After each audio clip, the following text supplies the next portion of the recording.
শীতের দুপুর গ্রামের মাঠে সবাই ব্যাডমিন্টন খেলছে। সেই মাঠেই কোণে দাঁড়িয়ে আছে এক ছেলে, রিতম।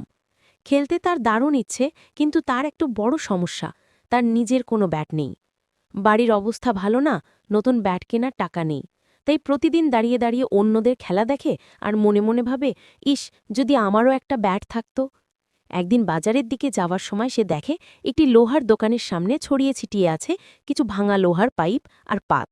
হঠাৎ তার মাথায় যেন এক ভাবনা ঝলকে উঠল, আমি যদি নিজেই একটা ব্যাট বানাই। রিতম সেই লোহার টুকরোগুলো কুড়িয়ে নিয়ে বাড়িতে চলে আসে।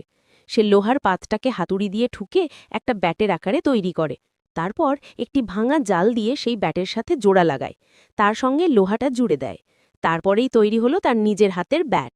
যদিও অন্যদের মতো চকচকে নয়, কিন্তু পুরোটাই তার নিজের তৈরি। পরের দিন মাঠে এসে রিতম সেই ব্যাটটা বের করতেই সবাই অবাক। দিন রিতম নিজের বানানো ব্যাট দিয়ে যেভাবে খেলল, সবাই থম মেরে তাকিয়ে রইল। এই গল্প থেকে আমরা শিখি যে ইচ্ছে থাকলে উপায় ঠিক বার করে নেওয়া যায়।